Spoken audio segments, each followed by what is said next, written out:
സ്വാഗതം മീഡിയ ഗ്രാമത്തിലേക്ക്. ഒരു മുഖ്യമന്ത്രിയുടെ മകൾ അറസ്റ്റ് ചെയ്യപ്പെടുന്ന സാഹചര്യം വളരെ അപൂർവമാണ്. അടുത്ത കാലത്ത് തെലങ്കാനയുടെ മുൻ മുഖ്യമന്ത്രി ചന്ദ്രശേഖർ റാവുവിന്റെ മകൾ കവിത അറസ്റ്റ് ചെയ്യപ്പെട്ടത് നമ്മൾ കണ്ടു. പക്ഷേ ആ സമയത്ത് അദ്ദേഹം മുഖ്യമന്ത്രി കസേരയിൽ അല്ലായിരുന്നു. പക്ഷേ ഇവിടെ ഒരു മുഖ്യമന്ത്രിയുടെ മകൾ അറസ്റ്റ് ചെയ്യപ്പെടുന്ന ഒരു സാഹചര്യം ഉണ്ടാകുമ്പോൾ പിണറായി വിജയൻ എന്ന മുഖ്യമന്ത്രിയും ആ കസേരയിൽ ഉണ്ടാകാൻ പാടില്ല എന്നത് അദ്ദേഹത്തിന് നിർബന്ധമില്ലെങ്കിലും അദ്ദേഹത്തിന്റെ പാർട്ടി നിർബന്ധിതരാകാൻ പോവുകയാണ്. അതായത് മാസപ്പടി കേസിൽ പ്രോസിക്യൂഷൻ അനുമതി ലഭിച്ചതോടെ മുഖ്യമന്ത്രിയുടെ മകളെ അറസ്റ്റ് ചെയ്യും ഏതു നിമിഷവും എന്ന ഒരാകാംക്ഷയിലേക്ക് പാർട്ടി എത്തിക്കഴിഞ്ഞു. വീണ അടക്കമുള്ളവർക്ക് ഉടൻ SFIO സമൻസ് അയക്കുകയാണ്. അതേസമയം കുറ്റപത്രം റദ്ദാക്കാൻ വീണയടക്കമുള്ള പ്രതികൾ കോടതിയെ സമീപിക്കാനും സാധ്യതകൾ ഏറെയാണ്. പക്ഷേ തട്ടിപ്പ് നടത്തി അതിന് കോടതിയുടെ സഹായം വാങ്ങാൻ വളരെ മിടുക്കരാണ് വീണയും അവരുടെ ടീമും എന്നുള്ളത് കൊണ്ട് കോടതിയും ഇത് പരിഗണിക്കാൻ സാധ്യത വളരെ കുറവാണ്. മാസപ്പടി അടിവരയിട്ടുകൊണ്ടാണ് പ്രോസിക്യൂഷന്റെ അനുമതി. ഇന്ത്യൻ സെറ്റിൽമെന്റ് ബോർഡ് ഉത്തരവും ROC കണ്ടെത്തലും കഴിഞ്ഞ് SFIOയും മുഖ്യമന്ത്രിയുടെ മകൾക്ക് കിട്ടിയത് ചെയ്യാത്ത സേവനത്തിലുള്ള പണമാണെന്ന് വളരെ വ്യക്തമായി പറഞ്ഞിരിക്കുന്നു. അതായത് ചെയ്യാത്ത ജോലിക്ക് കിട്ടിയ പണം എന്ന് പറയുന്നത് കൈക്കൂലി പണം അല്ലെങ്കിൽ വെറുതെ കൊടുത്ത പണം എന്ന് പറയുമ്പോൾ അത് മുഖ്യമന്ത്രിയെ സ്വാധീനിക്കാനുള്ളത് എന്ന് വളരെ വ്യക്തമാവുകയാണ്. കമ്പനി കാര്യചട്ടങ്ങളുടെ ഗുരുതരമായ ലംഘനം ആണ് കണ്ടെത്തിയിരിക്കുന്നത്. അതിന് പിന്നാലെ തന്നെ SFIOയ്ക്ക് മുഖ്യമന്ത്രിയുടെ മകൾ ഉൾപ്പെടെയുള്ള പ്രതികളെ അറസ്റ്റ് ചെയ്യാമായിരുന്നു. എന്നാൽ വളരെ കരുതലോടെയാണ് അന്വേഷണ സംഘത്തിന്റെ നീക്കം ഉണ്ടായിരിക്കുന്നത്. എല്ലാം പഴുതുകൾ അടച്ചുള്ള അന്വേഷണത്തിൽ എല്ലാ തെളിവുകളും കയ്യിൽ കിട്ടിയതിനു ശേഷം ഇനി അറസ്റ്റ് ചെയ്യുന്നതിന് മറ്റ് ബുദ്ധിമുട്ടൊന്നും അവർക്കില്ല.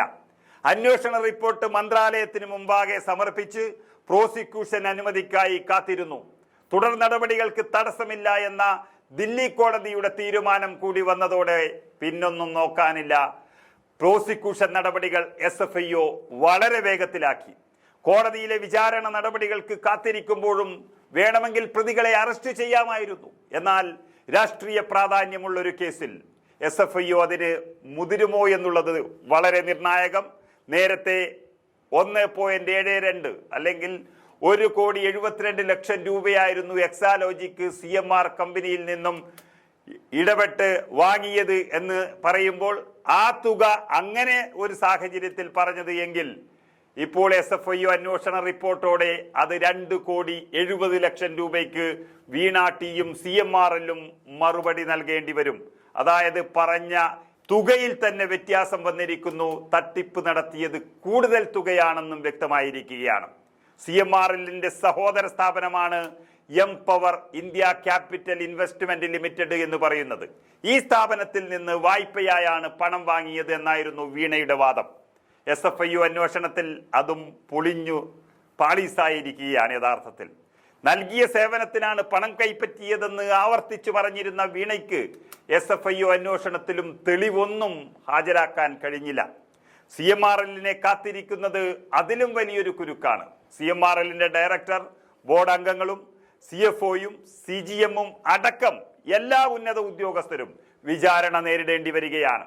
കമ്പനി കാര്യചട്ടം 447 പ്രകാരം കോടതിയിൽ ഇത് തെളിയിക്കാനായാൽ 3 ഇരട്ടി പിഴ വരെ ചുമത്തേണ്ടി വരും.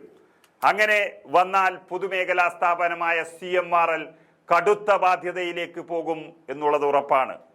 പക്ഷേ ഒരു കമ്പനിയും നഷ്ടത്തിലേക്ക് പോകുന്നത് നല്ലതല്ല എന്നിരിക്കെ തട്ടിപ്പ് നടത്തിയ കമ്പനികൾ പോകണം എന്നുള്ളത് നമ്മുടെ ഒരു പ്രാർത്ഥന കൂടിയാണ്.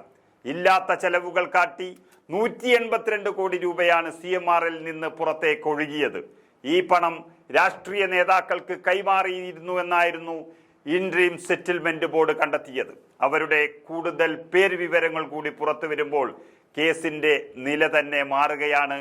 ഒരുപക്ഷെ ഏതു സമയവും അറസ്റ്റ് നടന്നേക്കാം എന്നുള്ള ഒരു ചിന്തയിൽ അല്ലെങ്കിൽ ഒരു യാഥാർത്ഥ്യം അവിടെ നിൽക്കുമ്പോൾ മുഖ്യമന്ത്രിയും മുഖ്യമന്ത്രിയുടെ ക്ലിഫ് ഹൗസും അതുപോലെ CPM കേന്ദ്രങ്ങളും ശോകമുഖമാണ് എന്ന് തന്നെ പറയേണ്ടി വരും.